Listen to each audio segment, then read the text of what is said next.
went kicking and screaming into the waiting room. And I didn't have a real tantrum, but I did my best to get out of the waiting room. I thought maybe if I call this person or reach out to that person or send this proposal or do this, maybe I could make it happen. Welcome to the Unconditionally Worthy podcast. In this podcast, I will guide you on your journey to connect with the true source of your self-worth. I'm your host, Dr. Adia Gooden, a licensed clinical psychologist who believes deeply that you are worthy unconditionally. Hello, and welcome to the 99th episode of the Unconditionally Worthy podcast. It's Adia Gooden, Dr. Adia, your host. I never say that, but on the 99th episode, I have decided to say it. So welcome. I am so grateful for you listening. If you listened to the last episode, episode 98, I shared that this is one of the last two episodes of the podcast for a while, indefinitely. I will be pausing the podcast after the 100th episode indefinitely. And so if you want the details on that, be sure to go back and listen to the 98th episode after you listen to this one. So this episode is all about my recent experience in what I would call a metaphorical waiting room. And, I want to share about my experience because I think that you might have experienced something like this in your life as well, might be experiencing it. And my hope is that me sharing my experience will help to encourage you and support you to move through this waiting period in a way that's constructive. So at some point this summer, I'm not exactly sure when, I got put into a metaphorical waiting room. I didn't know I was being put in a waiting room.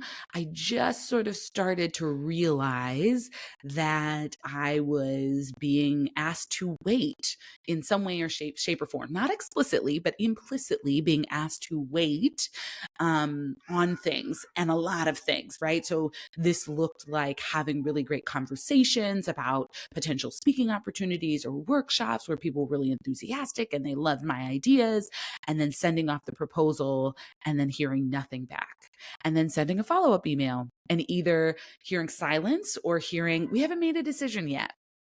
It looked like that happening again and again and again. And I wish I could say that I went easily into the waiting room and I was like, yes, I'm fine, I can wait.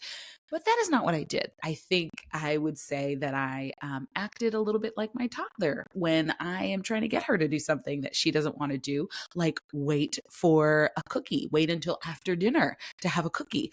I went kicking and screaming into the waiting room. And I didn't have a real tantrum, but I did my best to get out of the waiting room. I thought maybe if I call this person or reach out to that person or send this proposal or do this, maybe I could make it happen.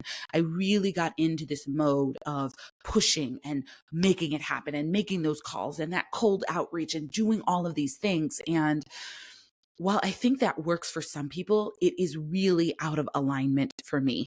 I am not someone, and I've learned this through the human design coaching that I did earlier this year, but I've learned that I am not someone who is meant to make things happen on my own. I am meant to respond.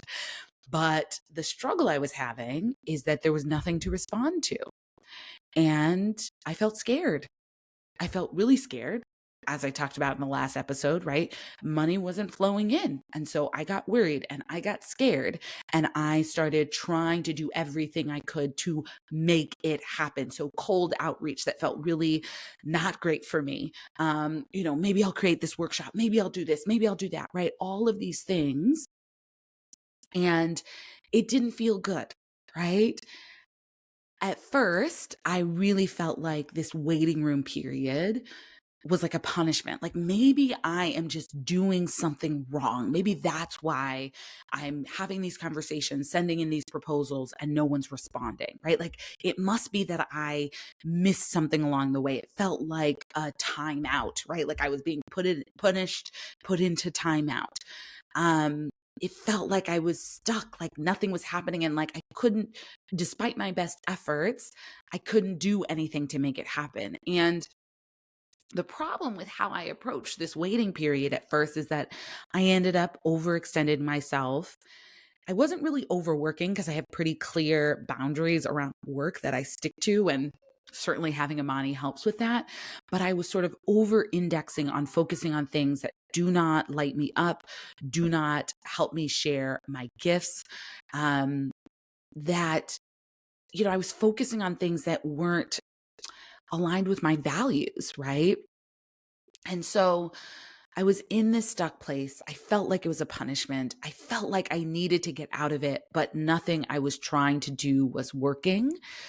And it took me a while, like a couple of months, and a couple of really insightful conversations with really good friends to help me realize that, one, I wasn't being punished, right? Like that was the first realization. I first had to understand that not getting these opportunities, that, not having incoming requests, that it wasn't a punishment, that it wasn't a sign that I had done something terribly wrong.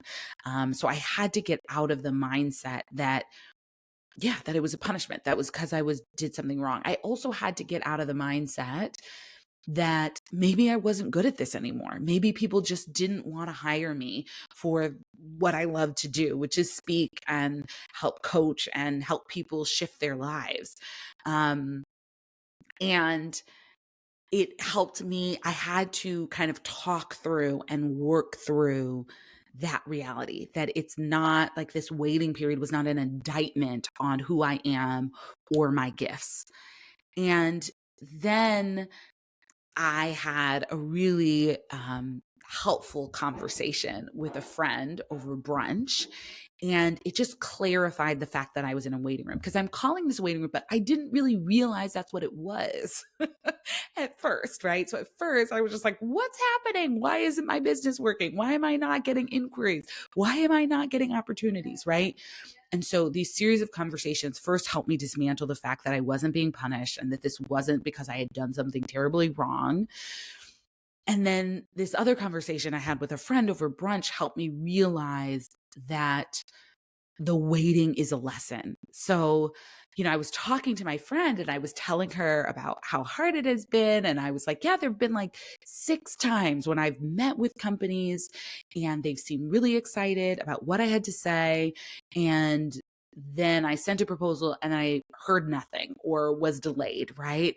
And then there was another experience that was like a really potentially cool, exciting opportunity that was then delayed, right? And I don't even know if I got it, but it was delayed, right? So there were all of these things, and I was saying it to her, and I was kind of like, maybe this is not a coincidence. And she was like, it's not a coincidence, right? Like, this isn't a coincidence, this experience. And so I realized through talking to her that the experience of delay, of waiting, was the lesson that I needed during this period.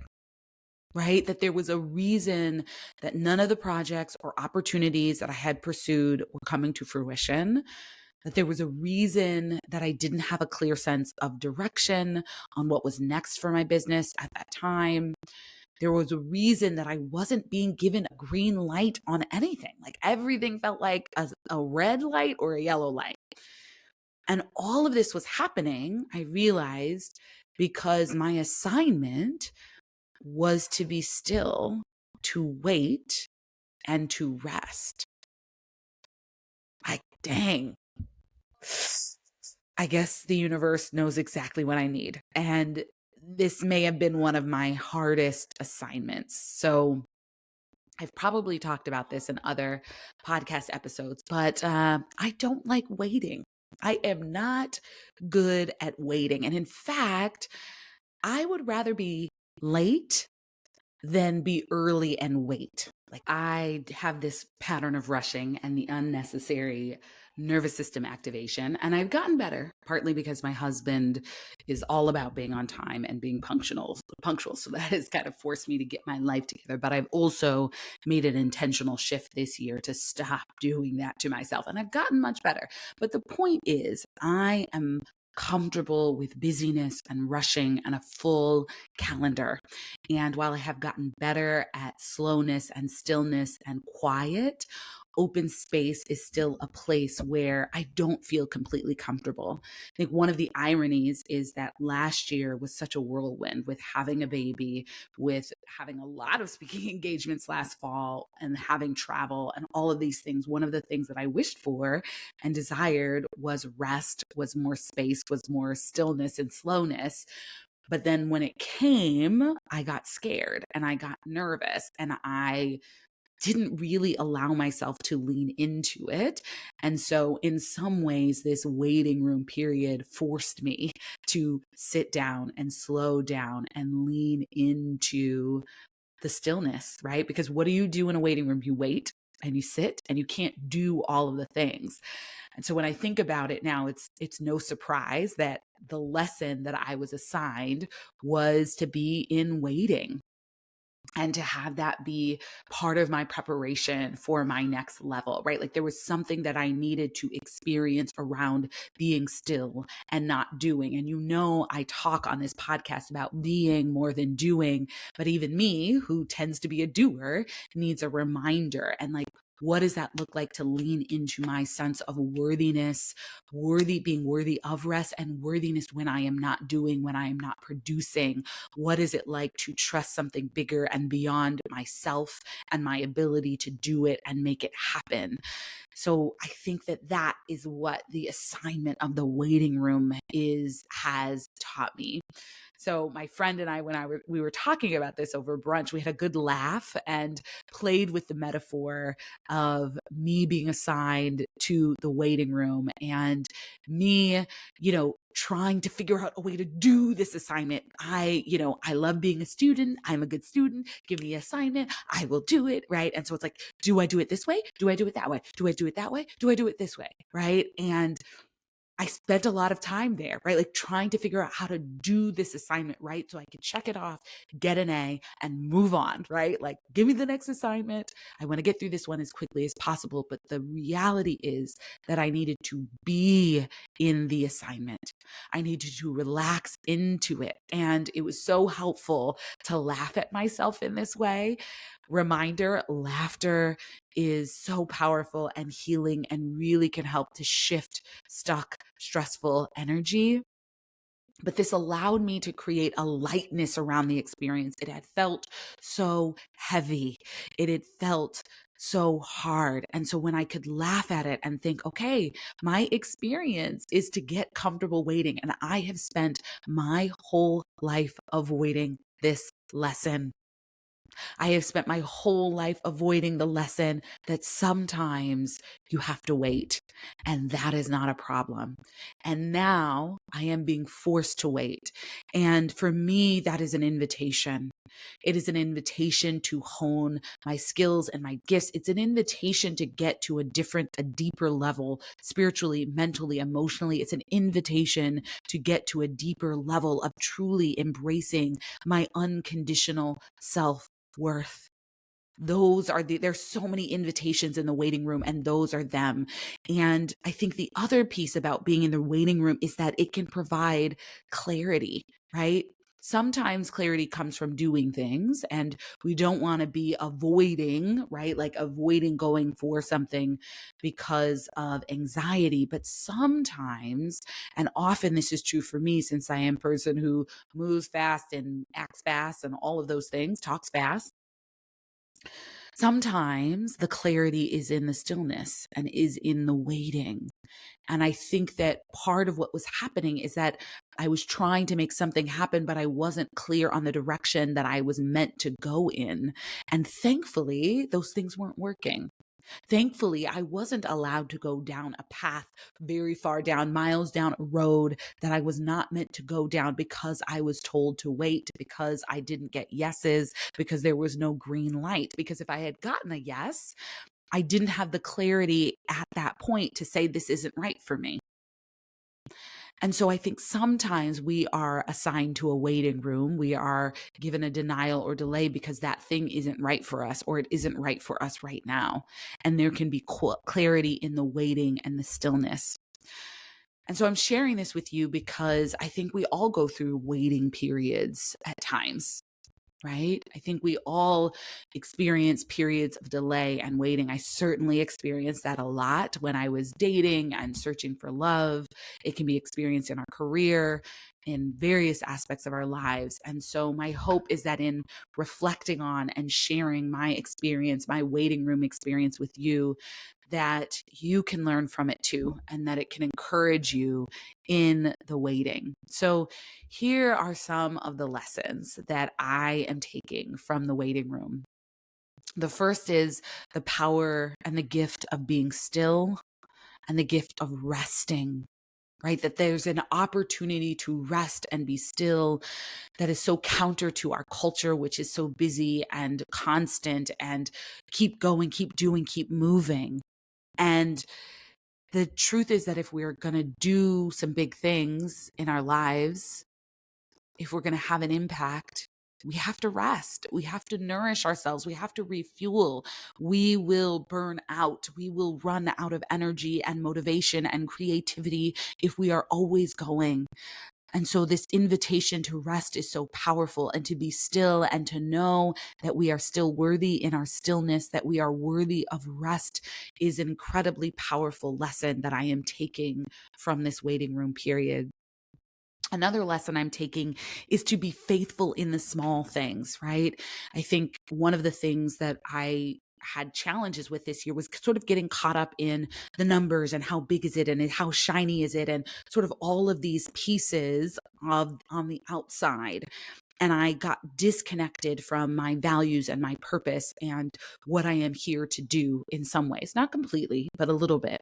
And I think one of the invitations that I had was to be faithful in the small things, faithful with the people who are in front of me right now, the people who I am called to serve, the people who I have an opportunity to bless day in and day out, whether that's my daughter, whether that's my husband, whether that's my family, whether that's my clients, right?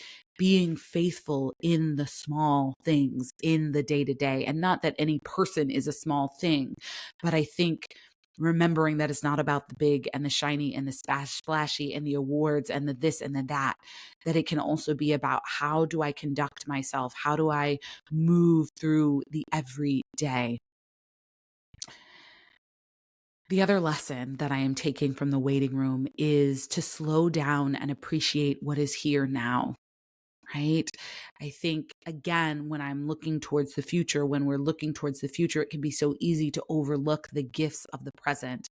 And so in that slowness and that stillness, I was invited to think about what beautiful things are in my life now. How am I already in the place I want to be? Right? I have a daughter and I am loving watching her grow and develop. I have a wonderful, supportive husband. We have a home. We have food to eat. We have love. I have friends. We have connection, right? How do I appreciate and show gratitude for the things that are here now and lean into the joys and the gifts that are present instead of just looking to the future and what might change? I have also seen this waiting time, this waiting period as this opportunity to prepare my mind, my body, and my spirit for my next assignment. Because if I'm rushing and running and doing all of the things, I am not going to be prepared for whatever is next. And so I am seeing this as an opportunity to hone my skills, to deepen my faith, to sharpen my spiritual knowing and my tuning into my wisdom and to intuition, and to rest and to take care of my body. I am also seeing this waiting period as a time for recalibration, recentering, refocusing on what I am meant to do in this world. There are so many lessons here, and I hope that these lessons are helpful to you. Some of the ways that I got to these lessons and these insights is I did a sort of one day, kind of part of one day, I took a retreat for myself, and I didn't do anything fancy. But it was really helpful to clear my schedule, to not look on my phone, to not check email, and to tune in to what I'm learning, what I am getting from this period. And some of the questions that guided me in my reflection and journaling, I want to share them with you so that they support you. So the first question is, what opportunities are available to you during this time of waiting, if you're in one? Second question is, what fears are arising for you in this time of waiting? I know for me, it felt like maybe I'll be waiting forever. Maybe I'm not just supposed to sit here. Maybe I should do something to get out of it, right? There was this sort of panic and anxiety. Another question is, what are your patterns and behaviors when you're scared, right? So I just answered that for myself, right? But what comes up for you? What do you start doing when you're scared? And then lastly, what do you know to be true? One of the things that can be so helpful is to return to the truths that we can hold on to, especially during a time of waiting and uncertainty. So after months of struggling to get out of the waiting room, I finally settled in and got comfortable and accepted that that is where I was going to be for a while. Meetings would be rescheduled, no problem. Silence in response to a proposal, that's fine. I was no longer resigned to the period of waiting. I was committed to leaning into the assignment and to wait with joy and gratitude and to appreciate the rest and the space. Even though it's not my preferred place to be, I would rather be on assignment somewhere else, but I was in the waiting room. And then, of course, as these things tend to happen, pretty soon after I fully accepted my waiting room assignment and stopped struggling against the time I had in the waiting room, things started to shift. Organizations started to reach out again, and speaking opportunities started to come. Ideas and creative energy started to flow through me again. And I'm really happy to share that when I'm recording this, I feel like my time in the waiting room is coming to an end. I feel like I received the lesson, I experienced the lesson, and now I am transitioning out of the waiting room. I'm feeling excited and inspired to create again. And I'm going to share more about what's coming in the next episode. Just so I don't leave you hanging too much, for those who are very curious. I'm planning to offer something a bit new in January of 2024, starting in January 2024.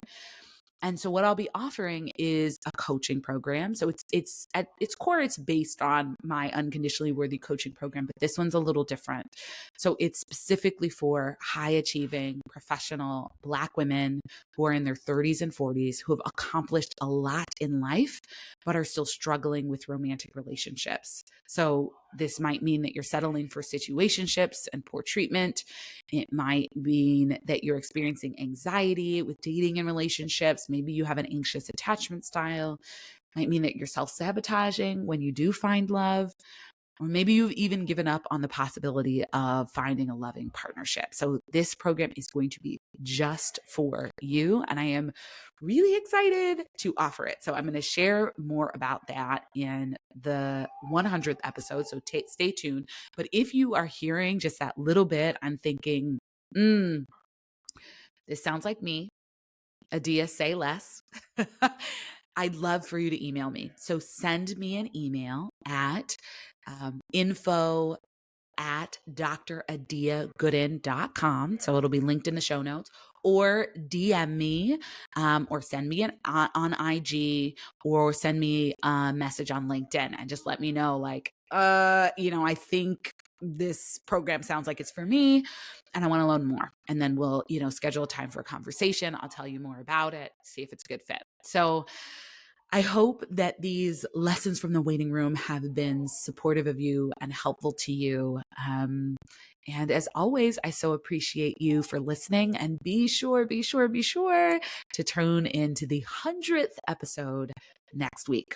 Thanks for joining me this week on the Unconditionally Worthy podcast. Make sure to visit my website, dradiagooden.com, and subscribe to the show